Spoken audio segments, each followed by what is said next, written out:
The merciless Montana winter had left Jackson Miller with nothing but calloused hands, an empty wallet, and a name nobody in Silver Creek Valley remembered. At 36, the once promising Cowhand had hit rock bottom, sleeping in a borrowed horse trailer and taking whatever odd jobs came his way. When an unexpected offer arrived from Eleanor Montgomery, the 72-year-old widow who owned the legendary Silvercrest Ranch, it seemed like divine intervention. A marriage of convenience that would give him shelter, purpose, and a chance to rebuild his life. But just 7 days after saying "I do," Jackson discovered a truth that would change everything. Sometimes salvation comes in the most unlikely disguises, and what appears to be the end of the road is merely a turn in life's winding path. Before we jump back in, tell us where you're tuning in from. And if this story touches you, make sure you're subscribed, because tomorrow I've saved something extra special for you. The bitter January wind cut through Jackson Miller's threadbare denim jacket as he trudged through ankle-deep snow toward the Silver Creek diner. His boots, once premium leather, now sported cracks and worn soles that let in the cold with every step. At 36, his face weathered by sun and recent hardship, Jackson barely resembled the confident ranch foreman who had arrived in Silver Creek Valley 8 years earlier with dreams of eventually buying his own spread. The warmth of the diner hit him like a physical force when he pushed through the door, the bell jingling his arrival. A few early morning customers glanced up briefly before returning to their meals. Nobody nodded in recognition anymore. After 8 months of scraping by, Jackson had become just another down-on-his-luck drifter in a town that had seen plenty. Morning. "Jackson," said Betty, the veteran waitress who had been slipping him extra food whenever her boss wasn't watching. Compassion flickered in her eyes, but she maintained the dignity of pretending everything was normal. "Morning, Betty," he replied, his voice rough from disuse. "Coffee's all today." He placed 3 crumpled dollar bills on the counter, mentally calculating how much that left him for the week. The answer was depressingly little. The Triple Diamond Ranch, where he'd worked as foreman for 7 years, had been sold to corporate investors from California who brought in their own crew. Since then, he'd been piecing together odd jobs, sleeping in a horse trailer behind Old Man Peterson's barn, a temporary arrangement that had stretched far longer than either of them had anticipated. Betty poured his coffee and discreetly slid a plate of eggs and toast in front of him. "Kitchen mistake," she murmured, "would just go to waste otherwise." Jackson's pride warred with his hunger. The winter had been brutal, work scarce, and his once sturdy frame had grown leaner with each passing week. "I appreciate it," he finally said, the simple admission costing him more than the food was worth. As he ate, Jackson overheard 2 ranchers in the booth behind him discussing local news. "Old Eleanor Montgomery's foreman quit last week," one said, "between bites of pancake. Packed up and moved to Colorado without notice." "Can't blame him," the other replied. "Must be tough working for that woman. Stubborn as they come, even at her age. Heard she's been turning down offers left and right for that property. Silvercrest sitting on prime land, but she won't even discuss selling. Sentimental, I guess. That place has been in the Montgomery family for what, 3 generations? 4. Her great-grandfather started it back in the 1880s, but sentiment don't pay the bills, and word is she's struggling to keep it running." Jackson absorbed this information quietly, finishing the unexpected breakfast with deliberate slowness. The Silvercrest Ranch was legendary in the valley. 5,000 acres of the finest grazing land in the county, though it had declined somewhat in recent years under Eleanor Montgomery's management. After finishing his meal, he approached the diner's corkboard where local job postings were tacked. The pickings were slim: part-time work at the feed store that wouldn't cover basic expenses, seasonal fence repair that wouldn't start until spring, and a handyman request for the Wilsons, who were known for underpaying. Betty appeared beside him. Not much out there, huh? Never been this scarce, Jackson admitted, running a hand through his dark hair, now showing threads of premature grey at the temples. You tried the Baker place? Heard they're looking for help. Went by yesterday. They hired the Donaldson boy. Betty's expression softened with genuine concern. What will you do, Jackson? He shrugged, turning toward the door. Something will turn up, always does. You still staying in Peterson's trailer? For now. He's been decent about it, but I know his patience is wearing thin. Betty hesitated, then lowered her voice. My brother-in-law works at First National. Says they're foreclosing on 3 more family ranches next month. Corporate buyers moving in fast. The information only deepened Jackson's sense of displacement. This valley had once welcomed hard-working men like him, offered stability and community. Now it seemed determined to push them out in favor of investment groups and vacation properties. Thanks for breakfast, Betty, he said, zipping his jacket against the cold that awaited. I owe you. You fixed my truck last summer when the alternator was square. The cold assaulted him again as he stepped outside, the temperature having dropped further during his brief respite. Jackson pulled his collar higher and headed toward the livery stable, where he'd promised to help shoe horses in exchange for a hot shower and laundry privileges. The work was beneath his skills as an experienced ranch manager, but beggars couldn't be choosers. Halfway there, he spotted Sheriff Taylor, waving him over from across the street. The sheriff, a tall man with salt and pepper hair and the weathered face of someone who spent most of his time outdoors, had always been fair to Jackson, even during these lean months when the line between hard luck and trouble grew thin. Miller, the sheriff called. Got a minute? Jackson changed course, apprehension building despite having done nothing wrong. In his experience, conversations with law enforcement rarely brought good news, especially for men in his current circumstances.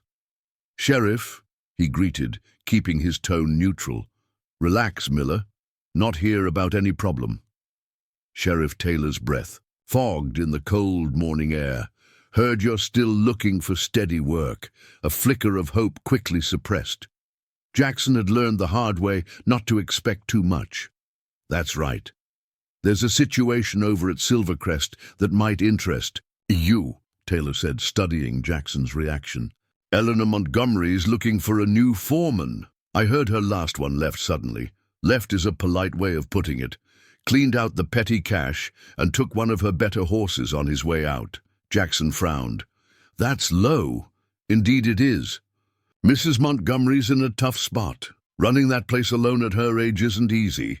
The sheriff hesitated. She's asking for someone with ranch management experience, someone who knows Montana cattle operations. Sounds like it could be a good fit, Jackson said cautiously, wondering what the catch was. Positions like that didn't typically go to men. In his current state, she's offering room and board along with salary, Taylor continued, but there are conditions. What kind of conditions? The sheriff shuffled uncomfortably. Mrs. Montgomery's health isn't what it once was. Nothing serious, but at 72, she needs someone who can take on the physical demands of the ranch, someone who won't mind helping her navigate as things progress. Jackson considered this. You mean someone who'll do the heavy lifting and not complain about it, more or less. Some folks might find working for an elderly woman beneath them.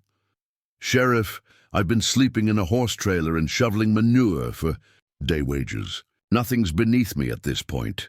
Taylor nodded, seemingly satisfied with the response. She's expecting someone tomorrow at 9. I told her I'd ask around. He handed Jackson a piece of paper with directions. It's about 12 miles east of town. Big white house with a red barn. Can't miss it. I'll be there, Jackson promised, calculating how early he'd need to start walking to arrive on time. One more thing, Taylor added. Mrs. Montgomery's particular about character. Asked me to check references. Jackson met his gaze steadily. 7 years at Triple Diamond. Asked Frank Pearson. I paid my loan back early when I bought my truck. No trouble with the law except that bar scuffle 4 years back, which was self-defense, and you know it." "I do know it," Taylor agreed with a hint of a smile. "Which is why your name came up when she asked for recommendations. Good luck, Miller. Seems to me you both could use a break." As the sheriff walked away, Jackson stood motionless in the street, the paper clutched in his gloved hand. For the first time in months, a door seemed to be cracking open. Whether it led to opportunity or complication remained to be seen, but after the long winter of his hardship, even uncertainty felt like progress. That night, curled in his sleeping bag in the cramped horse trailer, Jackson lay awake despite his exhaustion. Through a small window, he could see stars scattered across the Montana sky, brilliant in the clear, cold air. Tomorrow might change everything, or prove to be another dead end. Either way, he had nothing left to lose.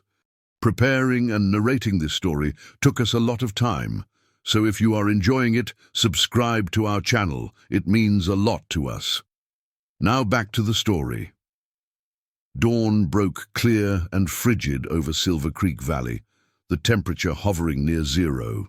As Jackson set out for Silvercrest Ranch, he'd borrowed an old pickup truck from Peterson for the interview, promising to return it by noon. The heater worked sporadically at best, leaving him shivering as he navigated the winding country roads. His reflection in the rearview mirror gave him pause. Despite his best efforts with cold water and a borrowed razor, he looked rough, thinner than he'd been in years, with shadows under his eyes that spoke of too many sleepless nights. The clean flannel shirt and least-worn jeans couldn't disguise the hard times etched into his appearance. The Silvercrest Ranch came into view as he breasted a hill, spreading across the valley below like something from another era. Even in winter dormancy, the property impressed. Vast pastures bordered by pine forests, a meandering creek cutting through the landscape, outbuildings maintained with obvious care. At the center stood a grand white farmhouse with a wide porch. Wrapping around 3 sides, smoke curling from twin chimneys. Jackson parked beside a weathered Ford truck and sat for a moment, gathering his composure. This interview mattered more than any he'd had before. Not just for the job, but for survival itself. He couldn't afford to fail. The crunch of his boots on the gravel drive seemed unnaturally loud in the morning stillness. Before he reached the steps, the front door swung open to reveal a woman in her mid-50s with practical clothes and an assessing gaze. "Mr. Miller, I presume?" she asked, eyeing him with thinly veiled skepticism. "Yes, ma'am. I have an appointment with Mrs. Montgomery." "Indeed, I'm Margaret Wilson, the housekeeper. Please remove your boots and follow me." Jackson did as instructed, padding in his socks across polished hardwood floors through a house that spoke of generations of prosperity. Western art hung on walls paneled in warm oak. Hand-woven rugs softened his footsteps, and the furniture, solid and well-crafted, had clearly been selected to last lifetimes. Margaret led him to a sunroom at the back of the house, where morning light streamed through large windows overlooking a winter garden. A woman sat in a wingback chair near the windows, her posture impeccable despite her years. Eleanor Montgomery was smaller than Jackson had expected, but there was nothing diminished about her presence. Her silver hair was styled simply but elegantly, her clothing practical yet refined. She turned slightly at the sound of their approach, revealing aristocratic features and eyes that seemed to search for his form rather than directly meet his gaze. "Mrs. Montgomery, Mr. Miller has arrived," Margaret announced. "Thank you, Margaret. Please bring coffee." Eleanor's voice was clear and cultured, with the faint traces of a Texas accent that 7 decades in Montana hadn't completely erased. Jackson stepped forward, suddenly conscious of his worn socks and the frayed cuffs of his jeans. "Thank you for seeing me, Mrs. Montgomery." "Sheriff Taylor speaks highly of you," she replied as he took the seat opposite her. "Says you managed the Triple Diamond efficiently before the corporate sale." "Yes, ma'am. 7 years as foreman there." "Ah, another casualty of progress," she said with a small, ironic smile. This valley used to be home to families, not investment. In portfolios. Jackson remained silent, unsure how to respond. Eleanor seemed to sense his discomfort. "Tell me, Mr. Miller, what do you know about Silvercrest Ranch?" "Not much beyond its reputation, ma'am. 4 generations of Montgomerys. Known for quality Black Angus. About 5,000 acres, if memory serves. 5,243, she corrected with a hint of pride. My great-grandfather started with 80 acres and a dream. Each generation added to it, none more so than my late husband Thomas." Margaret returned with coffee, setting the tray between them. Jackson watched as Eleanor reached for her cup with careful precision, her fingers finding the handle after a brief moment of searching. "Macular degeneration," Eleanor said matter-of-factly, evidently noticing his observation. "Progressive and irreversible. I can still see shapes and colors, but detail eludes me. Reading is nearly impossible now, faces becoming increasingly blurred." "I'm sorry to hear that, ma'am." "I don't require pity, Mr. Miller," she replied crisply. "I require assistance. Someone who understands cattle operations, can maintain the property, and occasionally serve as my eyes when necessary. In return, I offer fair wages, room and board in the foreman's house, and dignity in your work." The offer sounded promising, perhaps too promising for a man in his circumstances. Jackson waited for the catch. "There is, however, one unusual aspect to this arrangement," Eleanor continued, confirming his suspicion. "I value my independence fiercely, Mr. Miller. The idea of becoming dependent on hired help, or worse, relatives seeking to manage my affairs, is abhorrent." She set down her coffee cup with deliberate precision. "My doctor suggests I consider moving to assisted living in Bozeman. I have refused. This is my home, and I intend to remain here until they carry me out feet first." Despite himself, Jackson felt a smile tugging at his lips. "I understand wanting to stay on your own land, ma'am. Do you?" She tilted her head. "Perhaps you do. Sheriff Taylor mentioned you've fallen on hard times since the Triple Diamond changed hands." Jackson felt heat rise in his face. "Yes, ma'am. Work's been scarce. No shame in that. The economy of this valley is changing, not always for the better." Eleanor leaned forward slightly. "Mr. Miller, I'll be direct. What I need is more than an employee. I need someone whose presence here would preclude well-meaning interference in my affairs." Jackson frowned, confused. "I'm not sure I follow. My late husband's nephew, Andrew, believes I should sell this property and move to a retirement community in Helena, near his family. He's become increasingly insistent. As my husband's closest relative, he could potentially petition for guardianship if he believed I couldn't care for myself." Understanding dawned slowly. "And you need someone here to prove you're being looked after." "Precisely," Eleanor nodded. "However, a mere employee could be dismissed. What I need is someone with a more permanent connection to the property. To me." The silence stretched between them as Jackson processed her implication. "Mrs. Montgomery, are you suggesting what I think you are?" "A marriage of convenience, Mr. Miller," she stated plainly without embarrassment.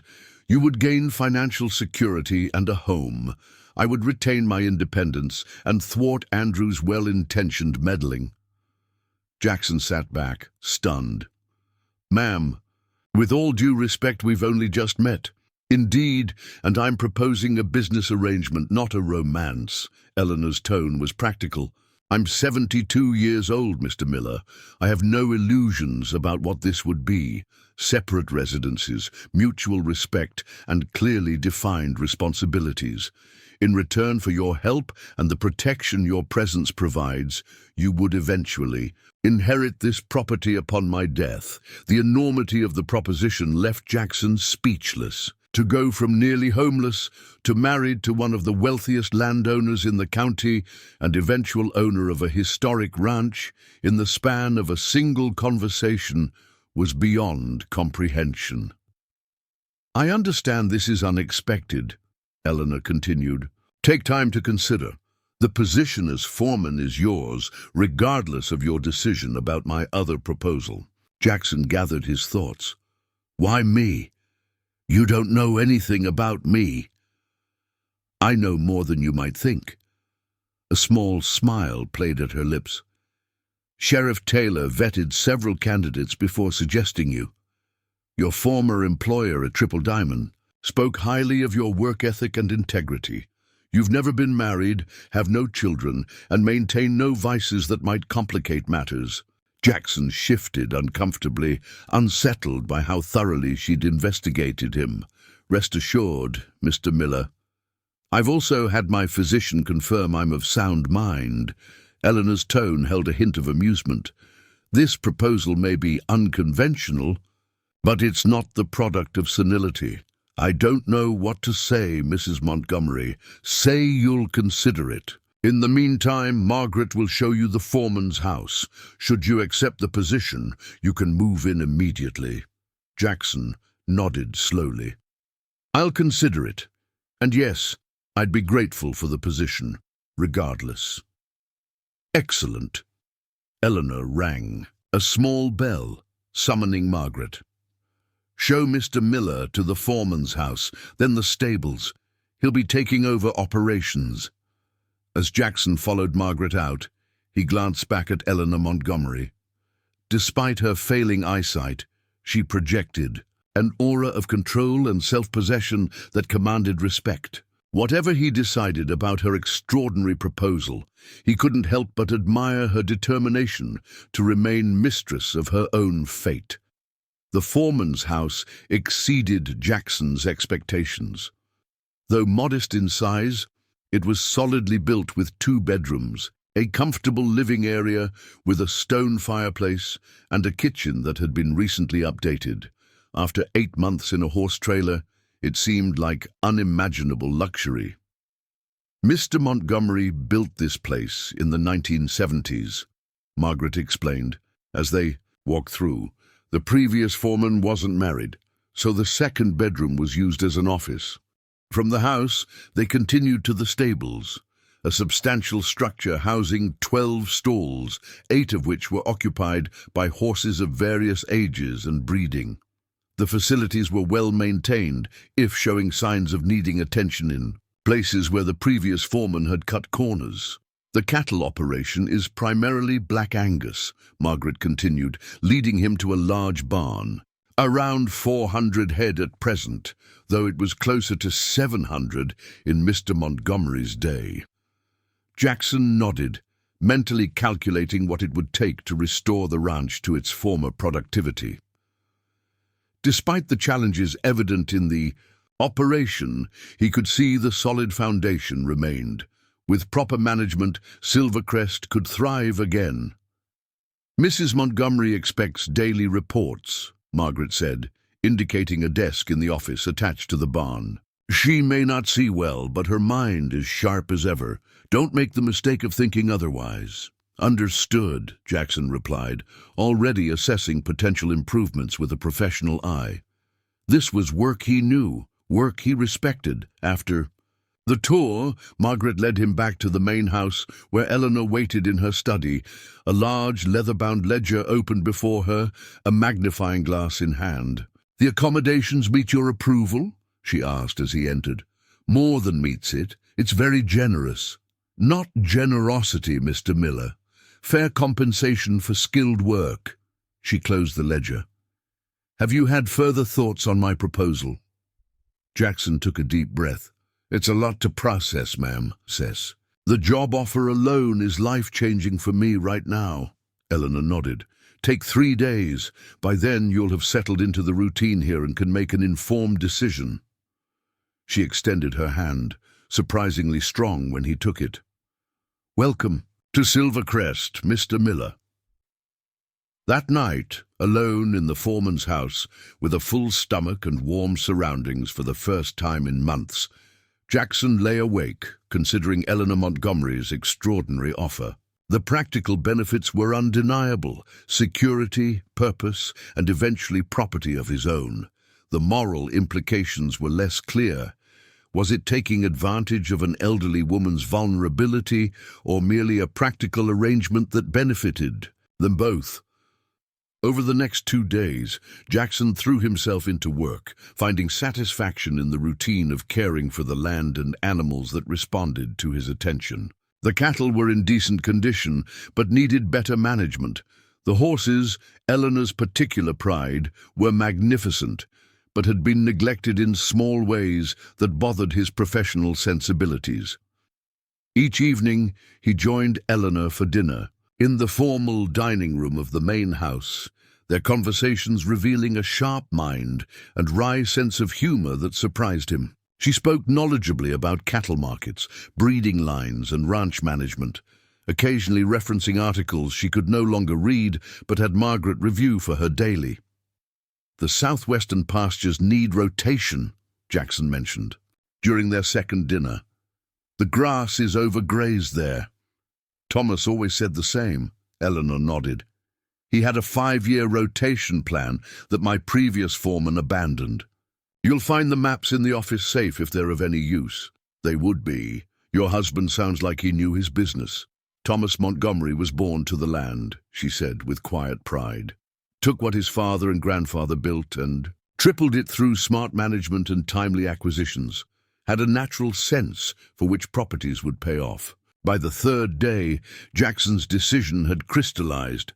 Unconventional as it was, the arrangement made sense. Whatever complications arose, they could face them with honesty and mutual respect. That evening, after reporting on the day's work, Jackson cleared his throat. Mrs. Montgomery, I've given your proposal considerable thought. Eleanor set down her fork. And your decision? I accept both positions, foreman and husband. The word felt strange on his tongue. I'm pleased to hear it, she replied with a nod. I've taken the liberty of having my attorney prepare the necessary documents, a prenuptial agreement protecting both our interests, and, of course, the marriage license. Of course she had. Eleanor Montgomery left nothing to chance. We can proceed. Whenever you're ready, she continued. Judge Harmon is an old friend. He'll conduct the ceremony privately with Margaret and my driver as witnesses. Jackson nodded slowly, still adjusting to the surreal turn his life had taken. Just days ago, he'd been nearly destitute, his future bleak. Now he sat in a century-old ranch house, agreeing to marry its wealthy owner in a calculated business arrangement that would secure both their futures. Day after tomorrow, then, Eleanor decided. That will give Margaret time to prepare appropriately, and you a moment to obtain suitable attire. She reached into her pocket and handed him an envelope. Your first week's wages, advanced. The men's shop on Main Street should have what you need.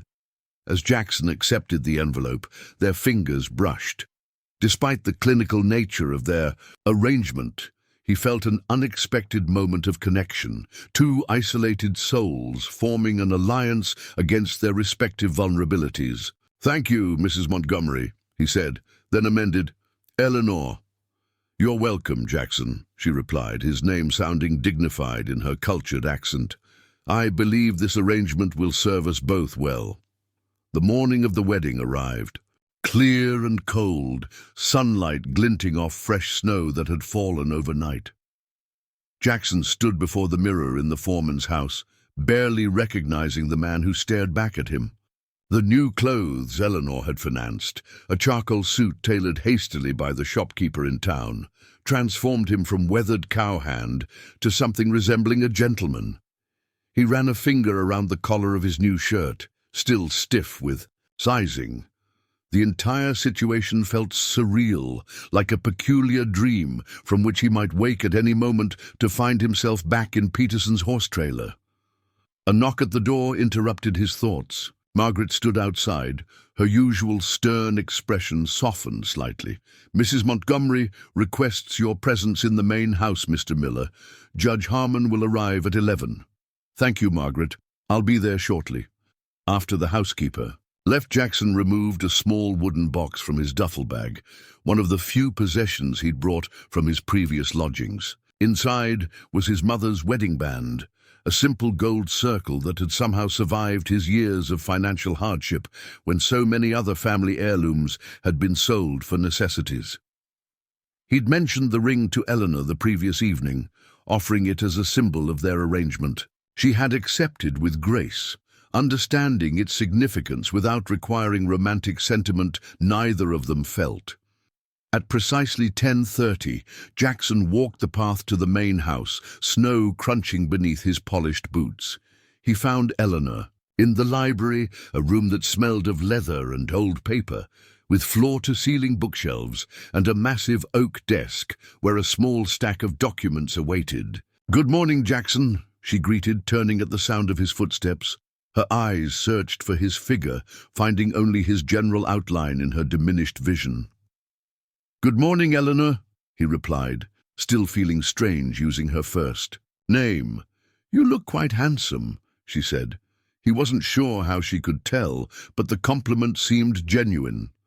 For the occasion, Eleanor had chosen a dove-grey dress with subtle pearl embroidery at the collar, her silver hair arranged in an elegant knot. Despite her age, she carried herself with the natural dignity of a woman who had spent decades as the mistress of a significant estate. "Thank you," Jackson said. "Margaret described your dress. It sounds lovely." Eleanor smiled slightly. "Hardly. A bridal, but appropriate to the circumstances, I think." She gestured to the papers on the desk. "These are the documents I mentioned. The prenuptial agreement protects both our interests. It stipulates that you will receive a monthly stipend beyond your wages as foreman. Upon my death, you will inherit Silvercrest Ranch and a trust fund that will maintain it for 10 years, after which the funds are yours to use as you see fit." Jackson sat, feeling a wave of discomfort. This seems excessively generous. "Not generosity, practicality." Eleanor's tone was matter-of-fact. "For this arrangement to work, your position must be unassailable. Andrew would challenge any vague promises. Legal documentation ensures he cannot contest your rightful place here." She slid the papers toward him along with a magnifying glass. "I've had them read to me twice by my attorney, but please review them yourself." Jackson spent 20 minutes carefully reading each document. Everything was as Eleanor had described, fair, thorough, and remarkably generous, while still protecting her interests during her lifetime. The attorney had clearly anticipated potential challenges, addressing them with precise legal language. "It all seems in order," he said finally, signing where indicated. Eleanor signed her name with practiced precision despite her failing eyesight, her signature elegant even without being able to see it clearly. "There's one more matter," she said, pulling a small box from her desk drawer. "A ring for you as well. It was Thomas's. I think he would approve of it being used to protect his home from those who might not respect his wishes." Inside the box was a platinum band with subtle etching around the edges. Jackson removed it carefully. "You don't have to wear it after today," Eleanor added. "But for the ceremony, appearances matter." The implication was clear. Judge Harmon might be a friend, but the marriage needed to appear genuine, to be legally binding.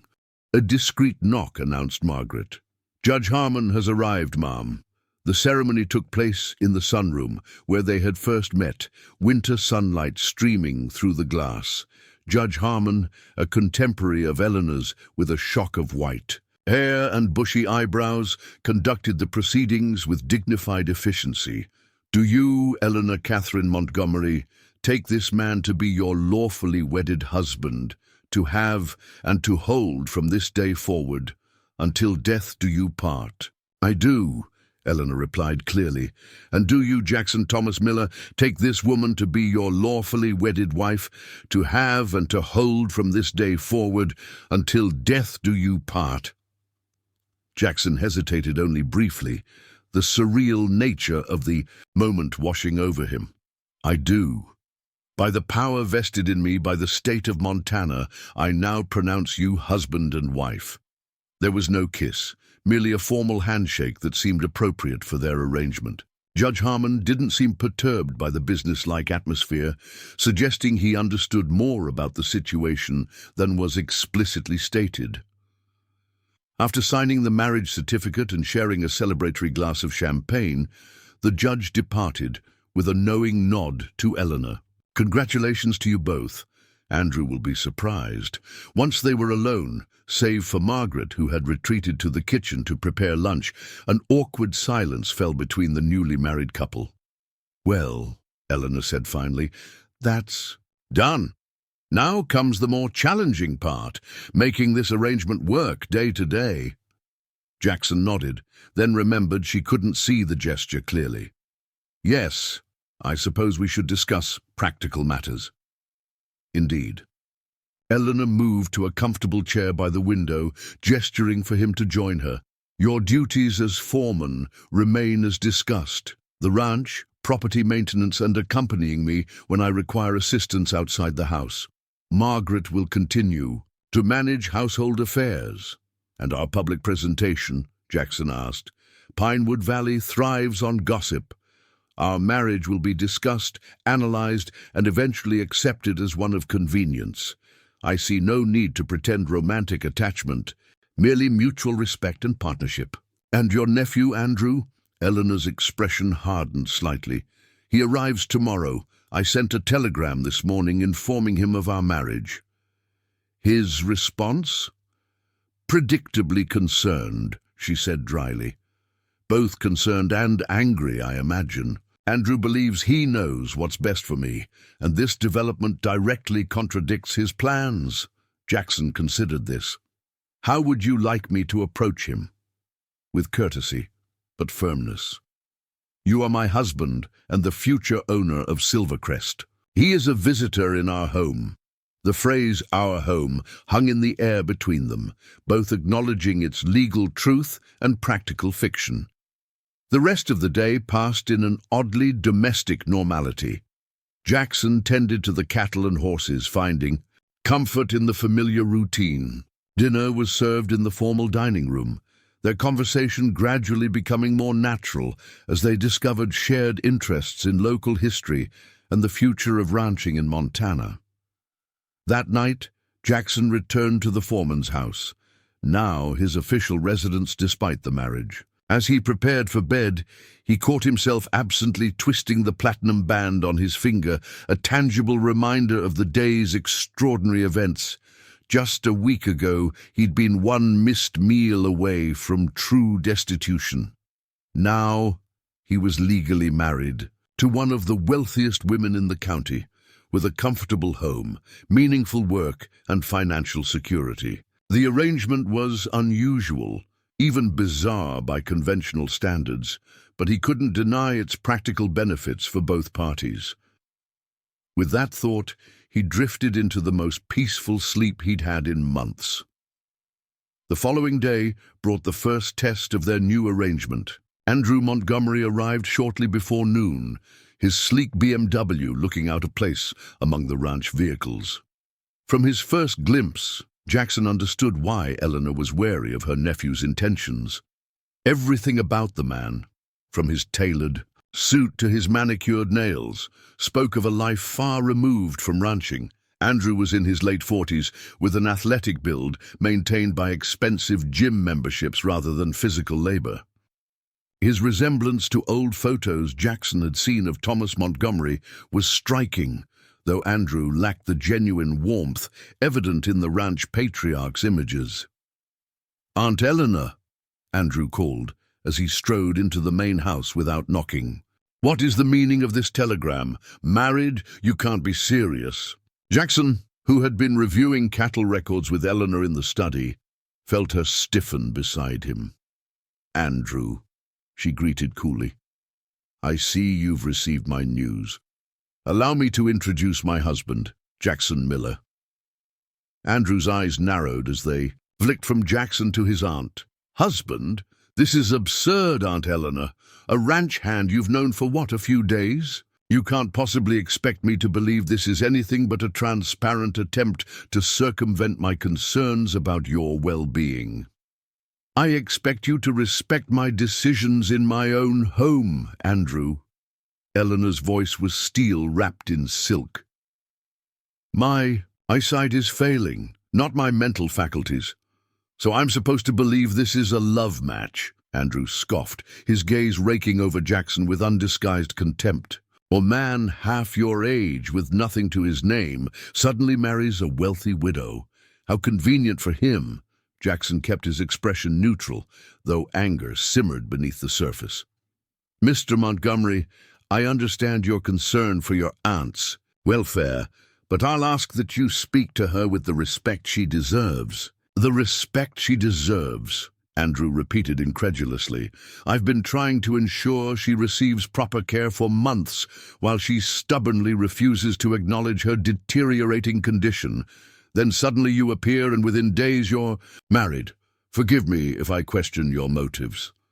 My motives are straightforward, Jackson replied calmly.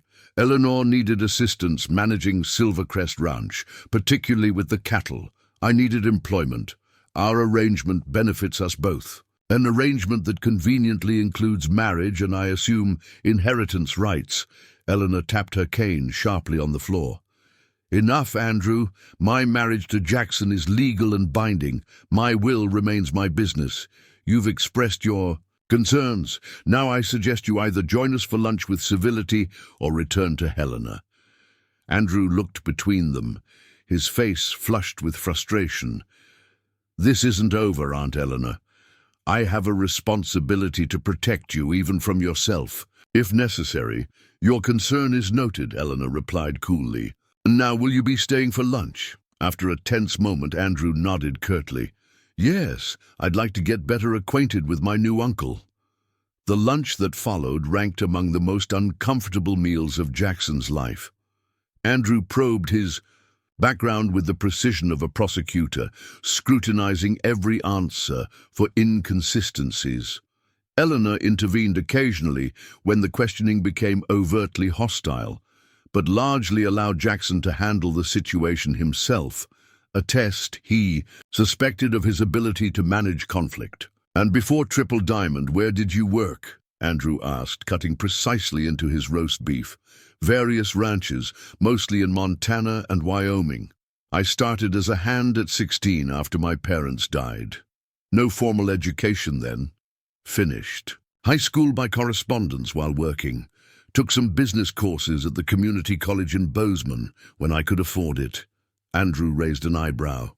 Business courses? Ambitious for a ranch hand. The cattle business is still business, Mr. Montgomery. Understanding markets, costs, and profit margins matters as much on a ranch as in a bank. Eleanor smiled slightly at this, clearly approving of his response. By the time coffee was served, Andrew had seemingly exhausted his immediate lines of attack. As Margaret cleared the dishes, he leaned back in his chair with a sigh. Well, Aunt Eleanor, I can't say I approve of this situation, but I recognize when I'm outmaneuvered. For now, I'm not playing chess, Andrew, Eleanor replied. I'm living my life on my terms. So you are. I'll be staying in town for a few days. We should discuss the trust fund management before I leave. After Andrew departed for his hotel in town, promising to return the following day, Jackson and Eleanor retreated to the library. You handled him well, she observed, settling into her favorite chair. He's not used to being challenged. He cares about you, Jackson said fairly, even if his methods are heavy-handed. Andrew has always confused control with care, Eleanor sighed. He's like his uncle in that regard. Thomas was the same way until I managed to break him of the habit. Jackson smiled at this glimpse into her past. How long were you married? 47 years. We met when I was teaching at a girls' school in Virginia, and he was expanding the ranch through some innovative breeding programs. You were a teacher? Literature and history. Another life, it seems now. She tilted her head. Andrew will investigate you thoroughly, you know. Every job, every relationship, every debt. I figured as much. He won't find anything I haven't already told you. Good. Eleanor nodded with satisfaction. Now, tell me about the Hereford heifer in the north barn. Margaret mentioned you were concerned about her condition. The shift to practical matters felt natural, and Jackson found himself describing the heifer's symptoms and treatment in detail. Eleanor listened attentively, asking knowledgeable questions that revealed her deep familiarity with cattle breeding and care. As their 7th day of marriage drew to a close, Jackson returned to the foreman's house feeling cautiously optimistic. Despite Andrew's hostility, the arrangement was working. The ranch was responding to his management. Eleanor seemed satisfied with his work, and he was settling into a routine that, while unusual, provided the stability he had craved for months. What he couldn't know as he prepared for bed was that the following day would bring a discovery that would shake the very foundation of their practical alliance, a secret that would transform everything he thought he understood about the woman he had married. The morning of their 7th day of marriage dawned with a spring storm rolling across the valley. Heavy rainfall drummed against the windows of the foreman's house as Jackson reviewed cattle vaccination records at the kitchen table. The previous week had been a whirlwind of adaptation, settling into the ranch operations, navigating his unusual marriage, and handling Andrew Montgomery's thinly veiled hostility. Jackson had spent the previous day inspecting the far pastures, returning too late for his usual dinner with Eleanor. This morning, he planned to give her a full report on the property's condition before tackling the leaking roof in the equipment barn. As he gathered his notes, a sharp knock at the door announced Margaret, holding an umbrella against the downpour. "Mr. Miller," she said, her expression more pinched than usual. "Mrs. Montgomery requests your presence in the main house immediately, in her study." Something in Margaret's tone put Jackson on alert. "Is everything all right?" "It's not my place to say so." The formality was telling. Margaret had begun to soften toward him in recent days, but now her demeanor was rigidly professional. Jackson grabbed his rain jacket and followed her through the deluge to the main house, concern building with each step. Inside, he found Eleanor in her study, seated behind the massive oak desk that had belonged to her husband. Her posture was unusually stiff, her face set in an expression he couldn't quite read. "Jackson," she acknowledged his presence without, turning toward the sound of his footsteps. "Please, close the door." He did so, tension mounting. "What's wrong, Eleanor?" "I received a call this morning from Judge Harmon," she said, her voice carefully controlled. "It seems Andrew has been making inquiries about our marriage license, specifically about your background." Jackson frowned. "I told you he wouldn't find anything." "And yet," Eleanor interrupted, "he claims to have discovered concerning financial irregularities. Accounts in your name at First Montana Bank, showing unusual activity over the past 6 months." "I don't have accounts at First Montana," Jackson said immediately. "I've banked at Silver Creek Credit Union for years, when I had anything to bank." "That is, so you say." Eleanor's fingers drummed once on the desk. "Andrew is coming here at noon, with documentation. He claims proves you've been systematically defrauding vulnerable property owners throughout the region, setting yourself up as a potential caretaker, then disappearing with valuables." The accusation hit like a physical blow. "That's ridiculous. I've never stolen anything in my life." "I would like to believe that," Eleanor said carefully, "but the evidence Andrew described is concerning." Jackson stared at her, realization dawning. "You're actually considering this could be true?" "I'm considering all possibilities," she replied evenly. "I entered into our arrangement with eyes open, metaphorically speaking, but I'm not naive. Men in desperate circumstances sometimes make desperate choices." Anger flared, hot and sudden. "So one phone call from your nephew and you're ready to believe I'm a con man, after everything I've done here this week?" A week is hardly sufficient time to judge a man's character, Eleanor countered. Especially when significant assets are involved. What assets? Jackson scoffed. The ranch is valuable, sure, but it's hardly liquid. If I were running some kind of scam, I'd target someone with cash, not land that requires backbreaking work. To maintain. Eleanor was silent for a long moment. Finally, she sighed. You make a valid point. However, there's more to this situation than you understand. Then help me understand it, Jackson said, frustration evident in his voice. Because from where I'm standing, it looks like you trusted me enough to marry me, but not enough to defend me against baseless accusations. Eleanor's expression shifted slightly. The accusations may be baseless, but they're not necessarily about what you think. She reached for a small key on a chain around her neck, unlocked a drawer in the desk, and removed a slim leather portfolio. Do you know why Andrew is so determined to control Silvercrest Ranch? She asked. I assumed it was about the land value. Property in this valley has skyrocketed with all the vacation homes and corporate ranches moving in. That's part of it, Eleanor acknowledged, but not the primary reason. She opened the portfolio and removed several documents, sliding them across the desk toward him. These might explain his persistence. Jackson picked up the papers, expecting property deeds or ranch accounts. Instead, he found himself looking at financial statements from institutions he'd never heard of. Goldman Sachs, UBS, J.P. Morgan Private Bank.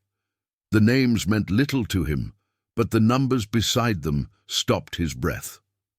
Tens of millions of dollars, spread across multiple accounts and investment vehicles. I don't understand, he said finally. What is this? My actual financial position, Eleanor replied matter-of-factly. Silvercrest Ranch is merely the visible portion of the Montgomery estate. Thomas was an exceptional rancher, but he was an even better investor. He began diversifying our holdings in the 1980s, recognizing that the cattle industry was becoming increasingly volatile. Jackson flipped through the statements in stunned silence, the zeros blurring before his eyes. The most recent statement showed a total net worth of over $70 million. All this time, he said slowly, you've let everyone believe you were land-rich but cash-poor. It suited my purposes, Eleanor said simply. People treat you differently when they know your true financial situation. The assumption that I was struggling to maintain Silvercrest kept prospective fortune hunters at bay, until my eyesight began failing visibly.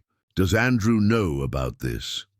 He knows there's significant wealth beyond the ranch, but not the extent of it. Thomas never trusted him with the details, and I've continued that practice. Eleanor's voice hardened slightly. Andrew's interest in my welfare increased dramatically after Thomas died, particularly when my vision problems became apparent. Jackson set the statements down, pieces falling into place. So my appearance complicated his plans to gain control of both the ranch and these investments. Precisely.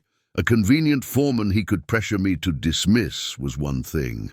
A legal husband with inheritance rights was entirely another. Eleanor's expression softened slightly. I should have told you the full truth before our marriage, but I needed to be certain of your character first. My apologies for the deception. The scope of what she was revealing staggered him.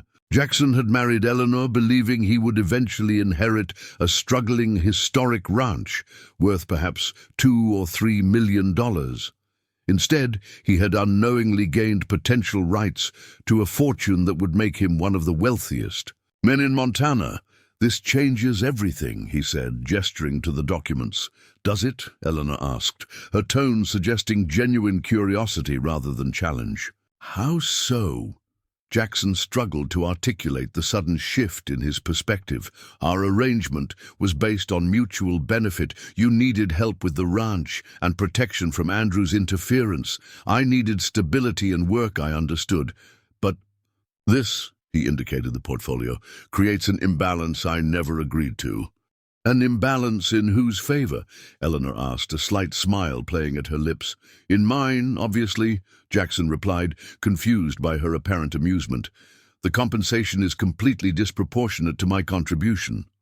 Is it? You've committed to managing a complex ranch operation, potentially caring for an elderly woman with deteriorating health, and defending my interests against those who would prefer to control my affairs. All with no guarantee of how long that commitment might last. Eleanor closed the portfolio deliberately. From my perspective, $70 million seems reasonable compensation for what might be 20 years of service. Put that way, the arrangement seemed less unbalanced, though still extraordinary. Why tell me now? You could have maintained this secret indefinitely. Because Andrew is arriving at noon with fabricated evidence intended to drive a wedge between us. I needed you to understand what we're truly facing. Eleanor's directness was refreshing after the morning's tension. His desperation has likely increased now that our marriage is legal. The stakes for him are higher than you realized. And for me, Jackson admitted, indeed. Which brings us to the question of whether this changes your commitment to our arrangement. Jackson considered this carefully.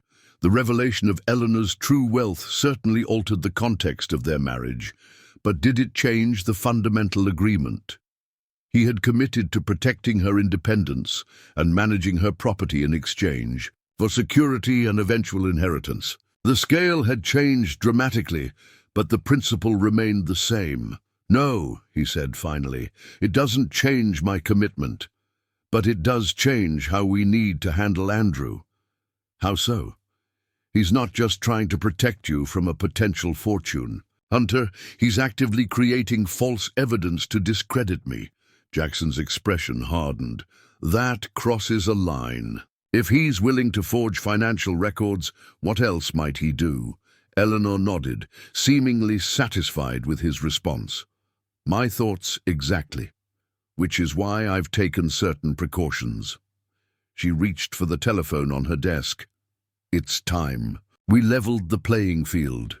As she dialed, Jackson tried to process the morning's revelations. In the span of a week, he had gone from destitute cowhand to the husband of a millionaire many times over. The responsibility that came with such a position was daunting, but beneath the shock, he recognized that his fundamental role remained unchanged, protecting Eleanor's right to determine her own future, regardless of her financial status.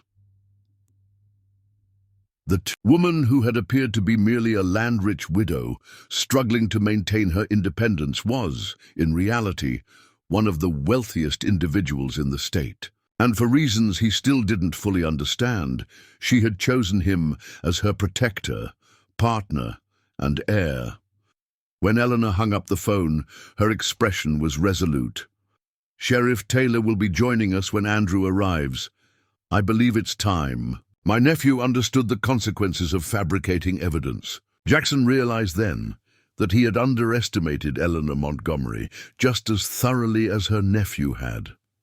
Behind the facade of a vulnerable elderly woman was a strategic mind that had anticipated and countered Andrew's moves with precision. You knew he would do this, Jackson said. Not a question, but a realization. I suspected he might. Andrew has always believed the ends justify the means, especially when he's convinced he's right. Eleanor's smile was sharp. Now, let's prepare to receive my nephew. I believe this encounter will be educational for all involved. By 11:30, the storm had intensified, lightning flashing across the valley as thunder rolled through. The mountains. Jackson stood at the study window watching sheets of rain lash the landscape, the weather mirroring the tension building inside the house. Eleanor sat calmly at her desk, reviewing documents with Margaret. Despite the bombshell she'd dropped earlier, she showed no signs of anxiety about the coming confrontation. If anything, she seemed energized by it, her movements more precise, her instructions to Margaret clearer than usual. Sheriff Taylor called, Margaret announced, entering the study with a fresh pot of coffee. He's running a few minutes late due to a fallen tree on Riverside Road. Should be here by 12:15. That will do, Eleanor nodded. Andrew is consistently punctual, so we should expect him at noon exactly. Should I serve lunch in the dining room? Margaret asked. No, I think we'll keep this meeting in the study, Eleanor replied. Though, you might prepare sandwiches for after.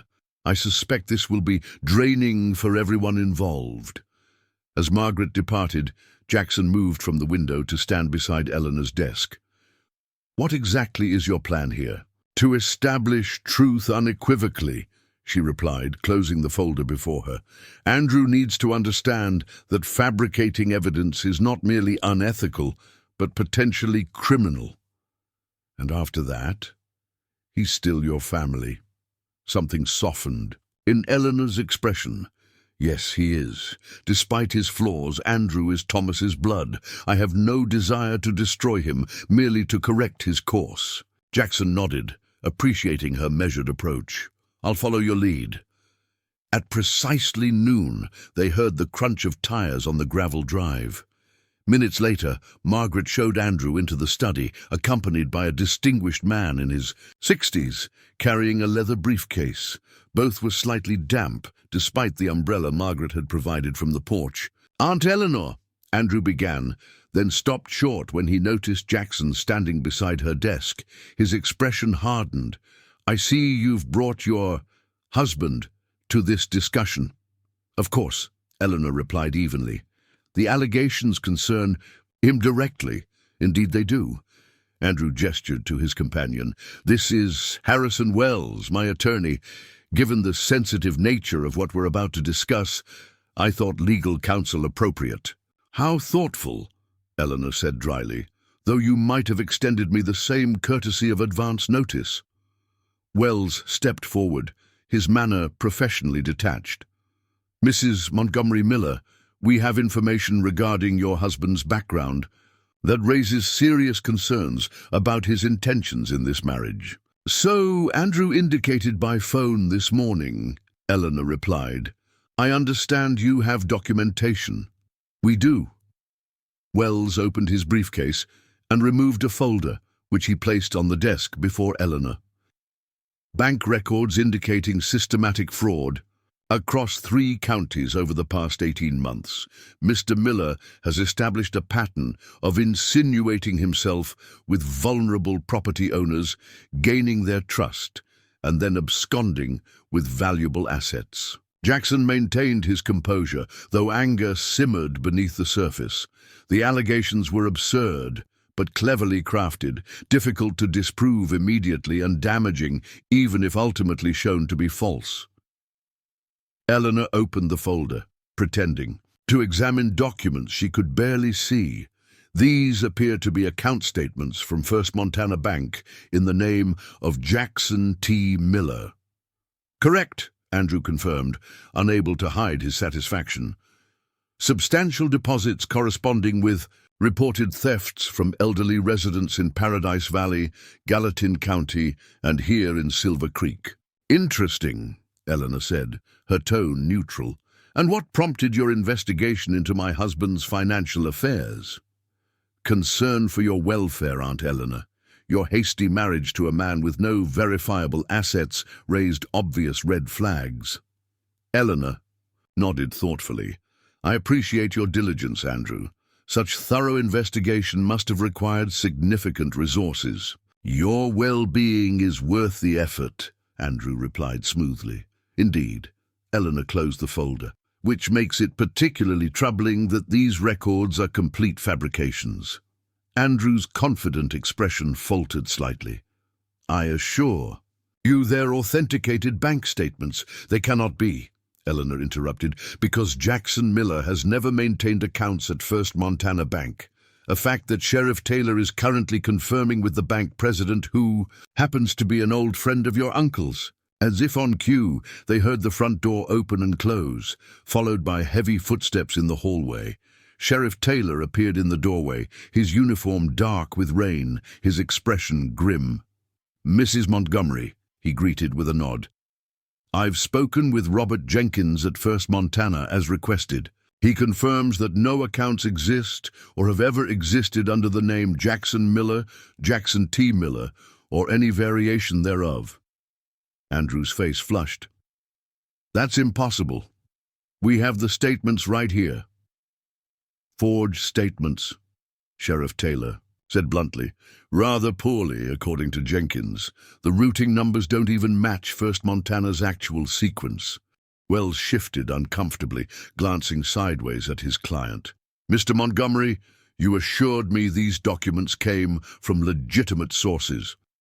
They did, Andrew insisted, though his confidence was visibly crumbling.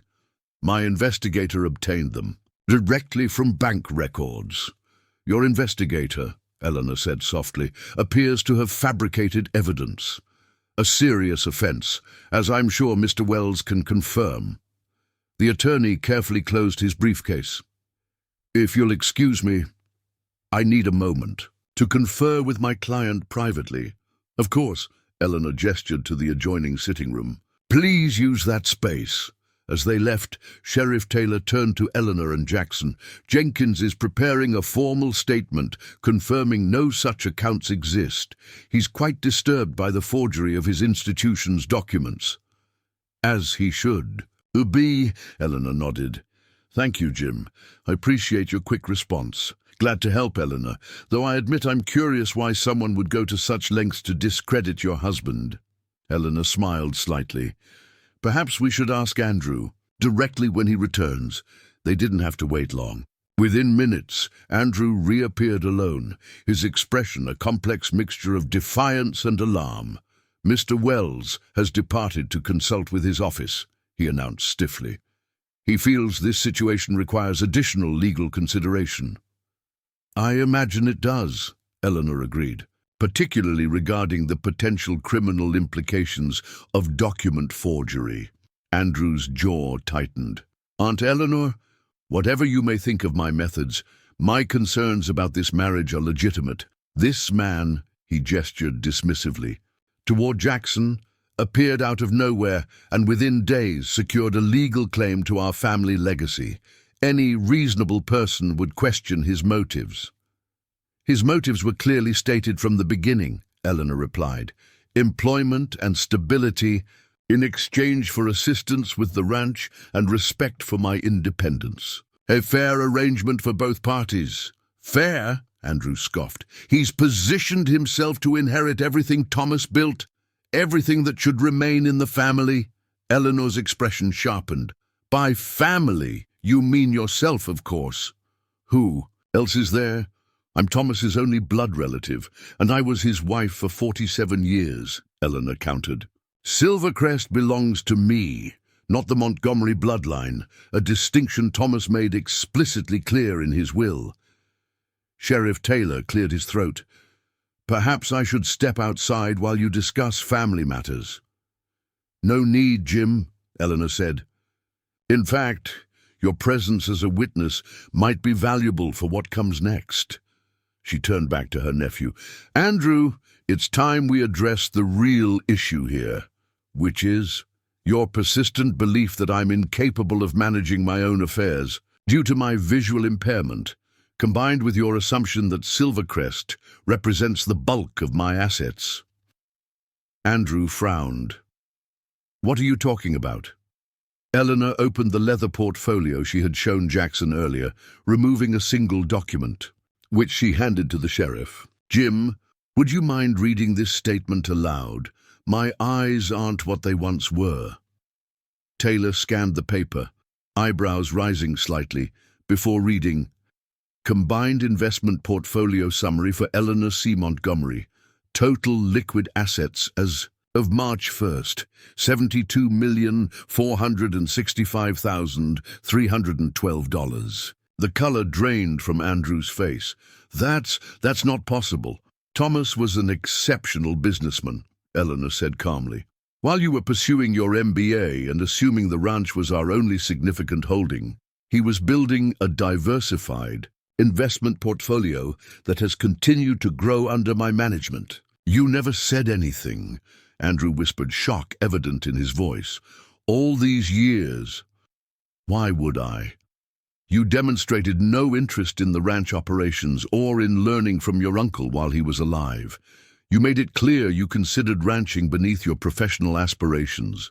Eleanor's tone remained measured, but the rebuke was clear. Thomas observed your priorities and made his decisions accordingly. But you've let everyone believe you were struggling to maintain Silvercrest. You've been living like a rancher's widow, Eleanor supplied. I live comfortably in the home Thomas and I shared. My needs are simple. Ostentation has never appealed to me. Sheriff Taylor handed the document back to Eleanor, his expression carefully neutral, though Jackson could see he was equally stunned by the revelation. So you see, Andrew, Eleanor continued, your concern that Jackson married me for my assets might have merit, but not in the way you imagined. He entered our arrangement believing he would eventually inherit a struggling historic ranch, not a fortune that would place him among the wealthiest individuals in Montana. Andrew turned to Jackson, disbelief and suspicion warring in his expression. You expect me to believe you didn't know about this? Until this morning, I had no idea, Jackson replied honestly. Eleanor kept this information private from everyone, including me. Which brings us to our current situation, Eleanor said, folding her hands on the desk. You have fabricated evidence in an attempt to discredit my husband and invalidate my marriage. Had you succeeded, what was your next step? A guardianship petition based on my failing eyesight. Andrew had the grace to look uncomfortable. I was trying to protect you. No, Andrew. You were trying to control me and my assets. There's a critical difference. Eleanor's voice, though still calm, carried an edge of finality. I've made allowances for your behavior because you are Thomas's nephew and, despite everything, family. But this latest action cannot be dismissed. What are you saying? I'm saying you have a choice to make. Eleanor leaned forward slightly. Option 1, you acknowledge your wrongdoing, cease all attempts to interfere in my affairs, and we establish appropriate boundaries for our continued relationship. Andrew swallowed. And option 2, Sheriff Taylor files charges for document forgery. I cut all financial support to your investment firm. Yes, I know about the $2 million Thomas provided as seed capital, and you face the professional and personal consequences of your actions. Human dignity fought with self-interest in Andrew's expression. Finally, he asked, what boundaries did you have in mind? Eleanor nodded, having expected this response. You will respect my marriage and my husband's position. You will make no further attempts to challenge my competence or autonomy. In return, I will maintain the current financial arrangements supporting your firm and consider your input, though not necessarily follow it, regarding the Montgomery family investments. And Silvercrest, the family legacy, remains as established in my will. Jackson will inherit the property, with provisions for maintaining the Montgomery family history and contributions to the ranching community. Seeing his expression darken, she added, this is non-negotiable, Andrew. Silvercrest needed a caretaker who understands and respects what it represents. You have never been that person. The harsh truth hung in the air between them. Finally, Andrew nodded stiffly. I accept your terms. Good. Sheriff Taylor will witness a written agreement to that effect before you leave today. Eleanor's tone softened slightly. This needn't be the end of our family relationship, Andrew.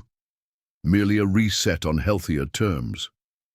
As the confrontation reached its resolution, Jackson observed the complex dynamics between Eleanor and her nephew with new understanding.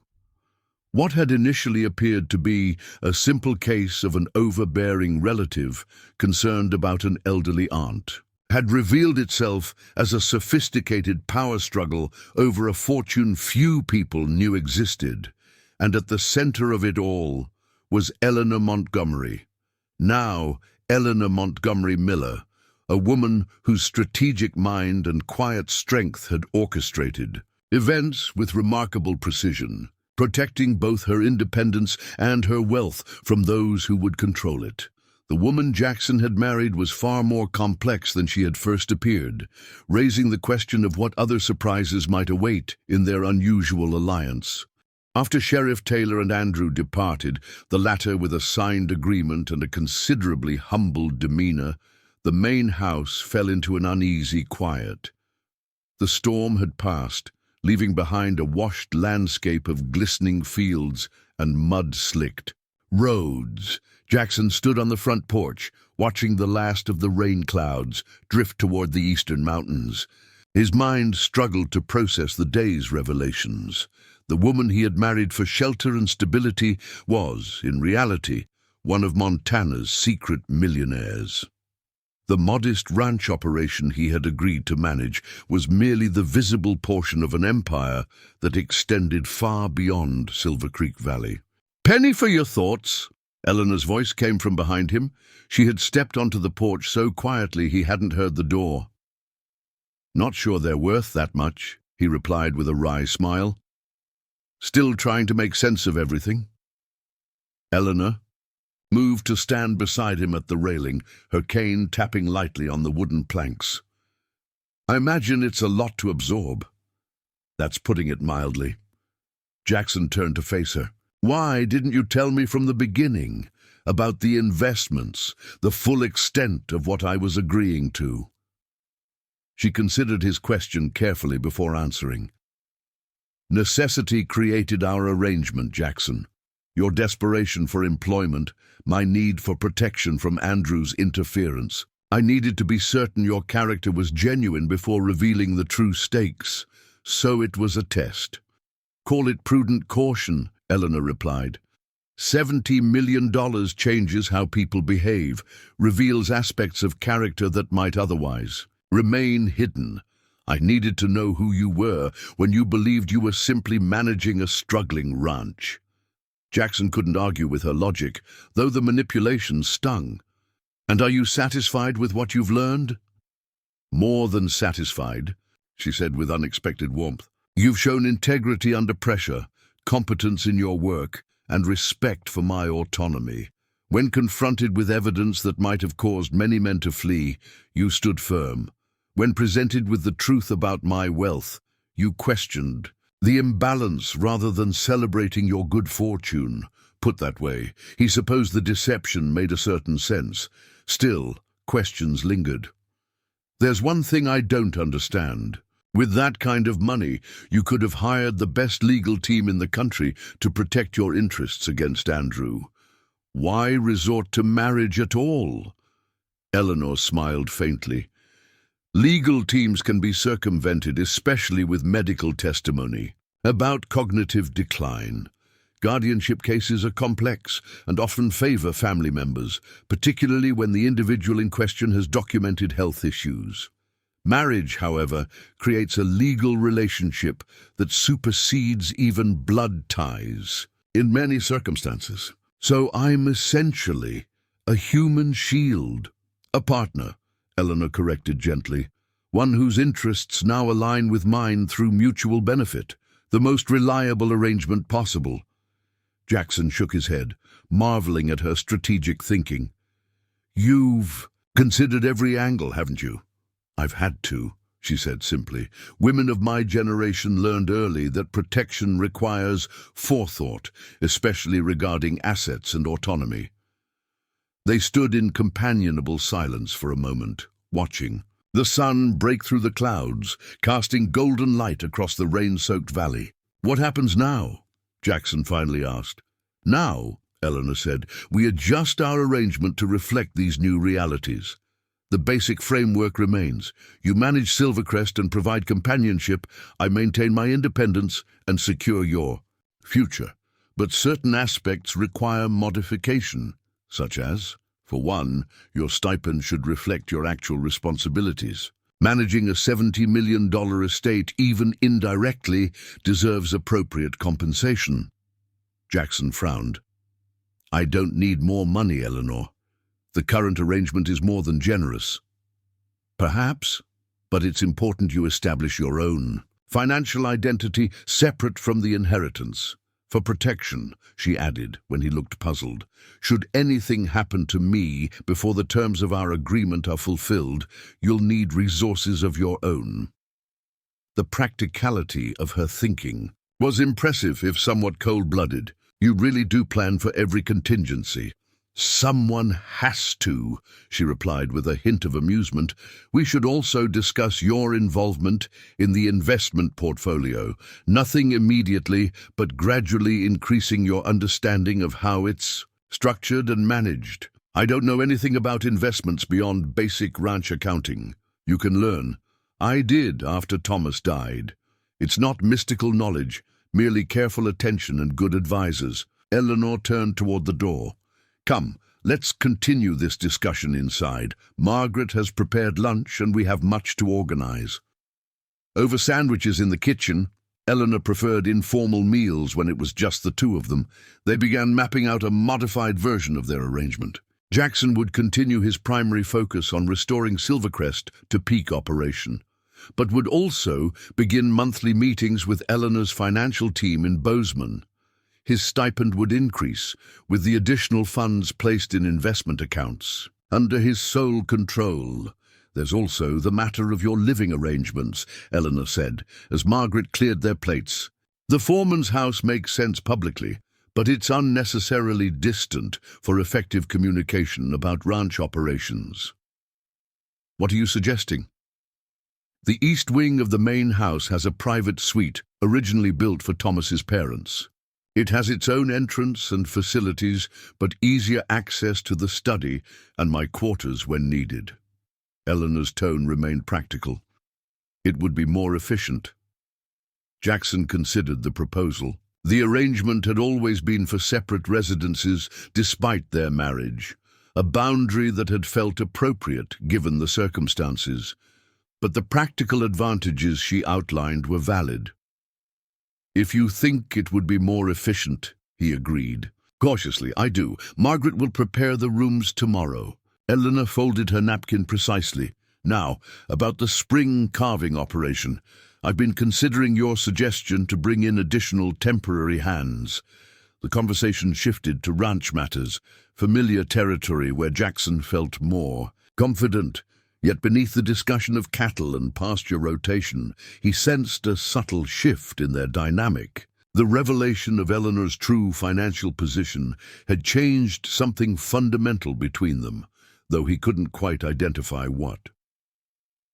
That evening, after confirming the pregnant heifer in the north barn was progressing normally, Jackson returned to the foreman's house to pack his essential belongings. The simple structure had been his home for only a week, yet it represented the first stability he'd known in months. Moving to the main house, even a separate wing, felt significant.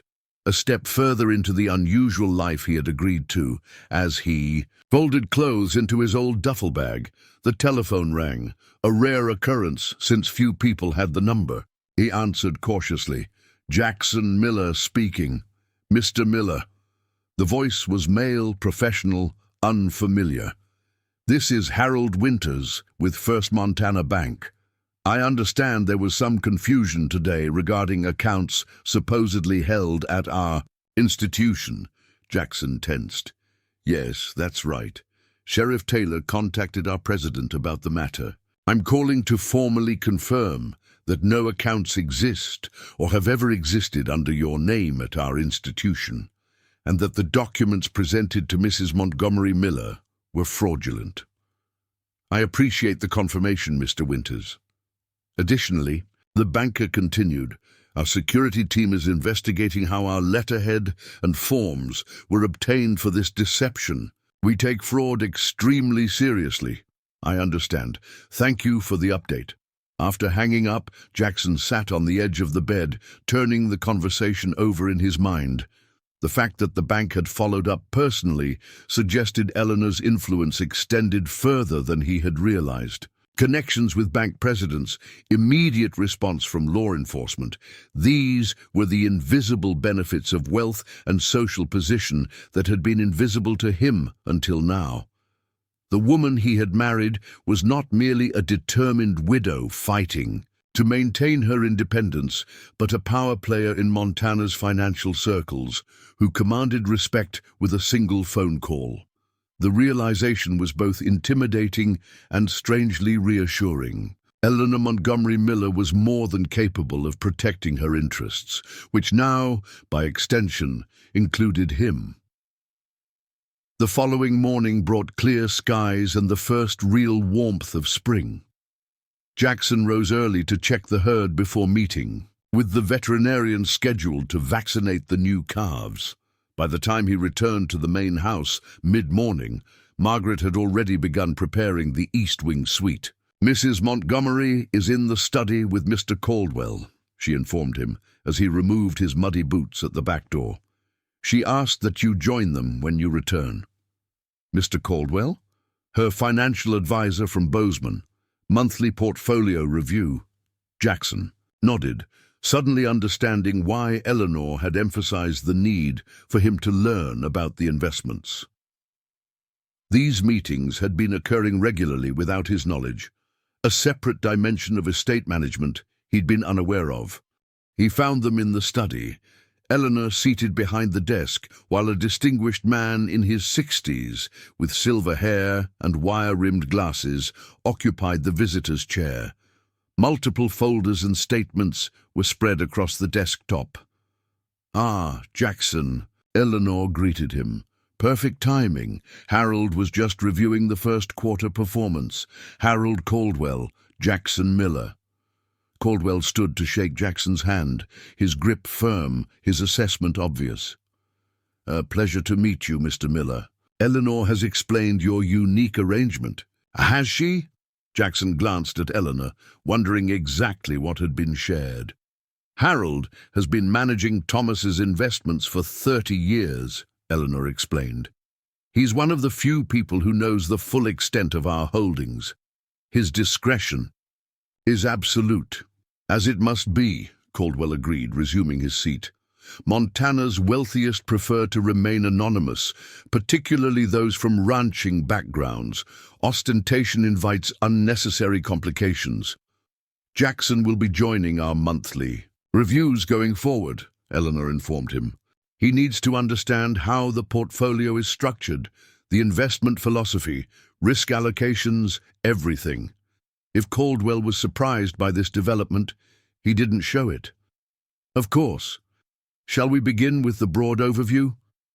For the next 2 hours, Jackson received a crash course in high finance, listening as Caldwell explained diversification strategies, offshore accounts, trust structures, and tax considerations with patient detail.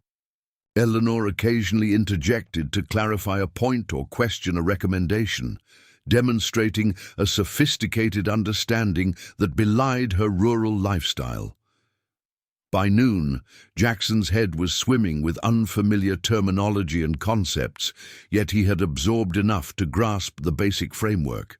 The Montgomery fortune, now technically the Montgomery Miller fortune, was meticulously managed, conservatively invested, and structured to minimize tax exposure while maintaining liquidity.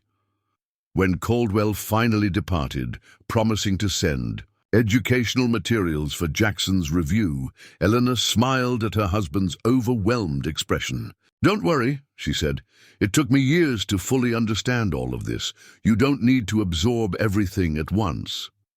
"It's like learning a foreign language," Jackson admitted. "I never realized wealth could be so complicated." "Maintaining. It requires as much work as building it," Eleanor observed. "Perhaps more." Thomas understood that, which is why he established these systems decades ago. She closed the folder before her. "What did you think of Harold?" "Competent, thorough." Jackson considered further. "Cautious, maybe overly so." Eleanor looked pleased. "Good observation. Harold's conservative approach served us well during market downturns, but occasionally limits growth during expansions. It's a philosophical choice Thomas made that I've continued. Preserve capital first, grow it second." The conversation shifted to the morning's ranch activities, yet Jackson found his mind returning to the financial revelations. He had married Eleanor, believing he was accepting responsibility for a historic ranch requiring hard work to maintain. Now he discovered he was being groomed to eventually oversee an empire that extended far beyond Silver Creek Valley. The weight of that future responsibility settled on him with unexpected heaviness. He had always been confident in his abilities as a ranch manager, but this was different territory entirely, requiring skills and knowledge he didn't possess. As if reading his thoughts, Eleanor said gently, "You're not facing this alone, Jackson. There's time to learn and experts to guide you. I didn't understand investments either when Thomas first began involving me in the decisions. But like ranching, the principles can be mastered with proper attention." Her confidence in his adaptability touched him. Despite the circumstances that had brought them together, despite the deceptions and revelations, Eleanor was treating him as a genuine partner in this strange alliance they had formed. "I'll learn," he promised, surprising himself with his determination. "Whatever it takes." Eleanor studied him for a moment, something like satisfaction in her expression. "I believe you will. Now, shall we review the cattle sales projections for summer? That, at least, is familiar territory for us both." Spring bloomed fully across Silvercrest Ranch, transforming the landscape into a canvas of green pastures and wildflowers. The calving season had been successful, with only minimal losses, and the first cutting of hay promised to be abundant. 3 months had passed since Jackson discovered Eleanor's true financial status, months of adjustment and learning as their unusual partnership evolved. In the pre-dawn light, Jackson stood on the back porch of the main house, coffee in hand, watching the mist rise from the valley floor. He'd settled into the East Wing suite, though he still spent most days in the barns and pastures. The ranch had responded well to his management, the cattle thriving under proper rotation schedules, the horses regaining their peak condition. He heard the tap of Eleanor's cane before he saw her, a sound he'd grown accustomed to over the months of their arrangement. "You're up early," she observed, joining him at the railing. "First cutting starts today. Wanted to check the weather before." "The crew arrives. And your assessment? Perfect conditions, clear skies, light breeze, low humidity. We should get it all down and baled before there's any chance of rain." Eleanor nodded with satisfaction. "The north pasture looked exceptional when we drove past yesterday." "Best growth I've seen in years," Jackson agreed. "Your soil management program is paying off." The casual domestic moment struck him suddenly, standing with his elderly wife discussing hay yields at dawn. If someone had described this scenario to him 6 months ago, when he was sleeping in a borrowed horse trailer, he would have thought them delusional. Yet here he was, settled into a life that, despite its unusual foundations, had begun to feel strangely normal. "Harold called yesterday," Eleanor said, changing the subject. "The technology portfolio is up 12% this quarter. He wants to discuss rebalancing when he comes next week." Jackson nodded, no longer intimidated by these discussions. Under Eleanor's patient guidance and Harold Caldwell's detailed explanations, he had begun to grasp the fundamentals of portfolio management.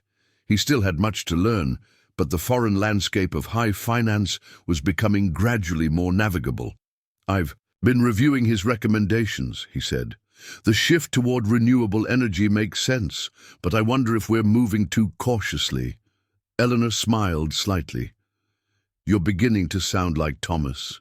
He always pushed Harold toward bolder moves, and was he usually right?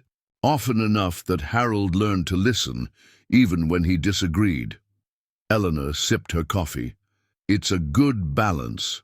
Harold's caution with a more aggressive perspective."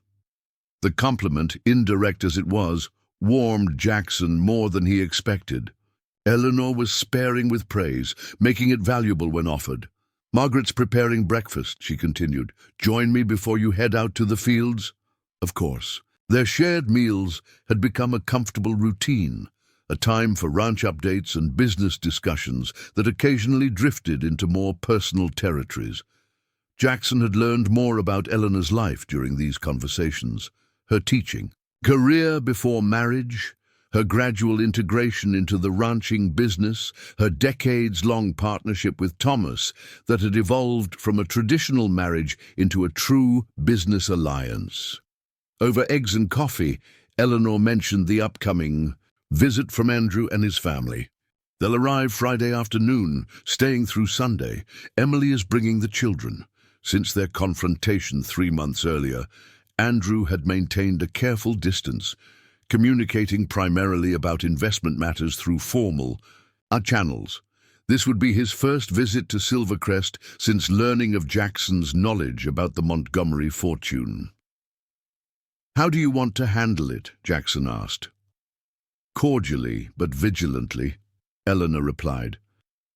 "Andrew has respected our agreement thus far, but having his family here changes the dynamic. The children haven't visited in years. He kept them away after Thomas died, claiming the ranch was too rustic for their urban sensibilities." Jackson nodded, understanding the unstated concern. "You think he's bringing them to establish a family? Connection to Silvercrest, laying groundwork for future claims? Perhaps, or possibly a genuine attempt at reconciliation." Eleanor's expression revealed nothing of her personal preference. "Either way, we present a united front." "Of course." After breakfast, Jackson headed to the northern fields where the hay crew was assembling. The day passed in the satisfying rhythm of physical work, machinery humming across the landscape, the sweet smell of fresh-cut hay, men calling to each other over the rumble of tractors. This was the world Jackson understood best, where his value was measured in tangible results rather than financial abstractions. By late afternoon, over half the north pasture had been cut and was curing in the sun. Jackson had just finished making adjustments to one of the mower blades when he spotted Margaret's car approaching on the access road. She rarely left the main house during working hours, making her appearance unusual. "Mr. Miller," she called, as she parked nearby. "Mrs. Montgomery needs you at the house, immediately." Something in her tone alerted him. "What's wrong? Is Eleanor all right?" "She's fine, but there's a situation with the Billings property. She said you'd understand." The Billings property was a recent investment opportunity Eleanor had been considering, an adjoining ranch that would expand Silvercrest's boundaries significantly. They had discussed making an offer, but no decision had been finalized. "I'll be right there," Jackson said, wiping his hands on a rag. "Tell Harkins to take over here." 20 minutes later, he strode into Eleanor's study to find her on the telephone, her expression unusually animated. "He's just arrived," she said to whoever was on the line. "I'll call you back after we've discussed it." She hung up and turned to Jackson. "The Billings property has received another offer." "From whom?" "Western Range Consolidated, the same corporate outfit that bought Triple Diamond." Jackson frowned. The name was familiar to every rancher in the valley, a Texas-based investment group that had been systematically purchasing family ranches throughout Montana, consolidating them into massive holdings managed for maximum profit with minimal concern for local communities or traditional practices. "How much?" 5% above asking price, cash offer, 30-day close. Eleanor's fingers drummed once on her desk, a rare sign of agitation. "Bill Billings called me directly, says he'd rather sell to us if we can match the terms." Jackson did some quick mental calculations. "That would be what, 4.2 million? Plus closing costs?" "Approximately. Harold is arranging the liquidity, but he needs a decision today." This was exactly the type of situation Eleanor had been preparing Jackson for, major financial decisions requiring immediate action. 3 months ago, he would have felt completely out of his depth, Now he found himself considering market valuations, potential returns, and strategic implications with growing confidence. The southeast section connects directly to our water. Our rights, he observed. If Western Range gets it, they could potentially challenge our access to Cooper Creek. Eleanor nodded approvingly. Precisely my concern. Additionally, their grazing practices would almost certainly degrade the watershed that feeds our lower pastures. So it's not just about expansion, it's about protection. Often the best acquisitions serve multiple purposes. Eleanor handed him a folder. These are the complete terms of their offer. Harold believes we can structure a matching bid without disrupting our overall portfolio balance. Jackson reviewed the documents carefully, aware that Eleanor was observing his process. This was a test, though not in the manipulative sense, rather an opportunity to demonstrate the knowledge he'd gained under her tutelage. "I think we should make the offer," he said finally. "The property is worth the premium for the strategic advantages alone, not to mention preventing Western Range from gaining a foothold directly adjacent to Silvercrest." Eleanor's expression revealed nothing, but she nodded once. "That's my assessment. As well, I'll call Harold to proceed." She reached for the telephone, then paused. "This will be your first major acquisition as part of this partnership, Jackson. Are you comfortable with the responsibility?" The question held more weight than its simple wording suggested. This wasn't merely about buying adjacent property, it was about Jackson's growing role in shaping Silvercrest's future, a future that would eventually continue without Eleanor. "I am," he said with quiet confidence. "It's the right move for Silvercrest." Something like approval flickered in Eleanor's eyes. "Very well. Let's make it happen." The call to Harold Caldwell was brief and decisive, setting in motion the financial mechanisms to secure the Billings property before Western Range could finalize their offer. When Eleanor hung up, she seemed energized rather than exhausted by the high-stakes decision. "Bill and Margaret Billings will join us for dinner tomorrow to finalize the details," she announced. "They're pleased to be keeping the property in local hands." "It's a significant commitment," Jackson observed. "Are you sure we're making the right choice?" Eleanor studied him for a moment before responding.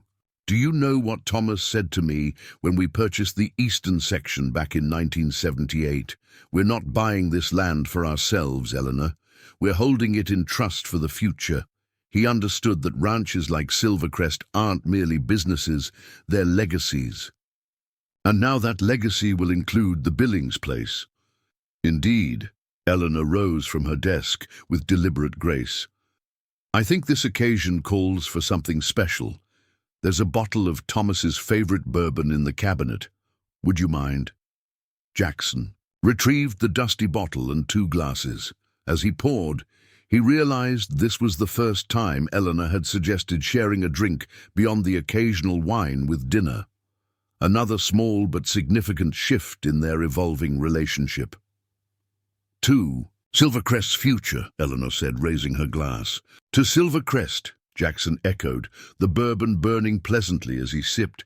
They settled into a comfortable silence, the late afternoon sun casting long shadows through the study windows.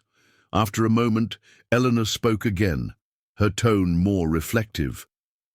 "When Thomas and I were first married, people said he'd made a mistake choosing a schoolteacher from Virginia over a local ranching daughter. I knew nothing about cattle or land management." A small smile played at her lips, "but Thomas saw something in me that others missed. Adaptability, determination, a willingness to learn." Jackson recognized she was drawing a parallel to their own unusual union. "He made a good choice." "He did," Eleanor agreed without false modesty. "As I believe I have."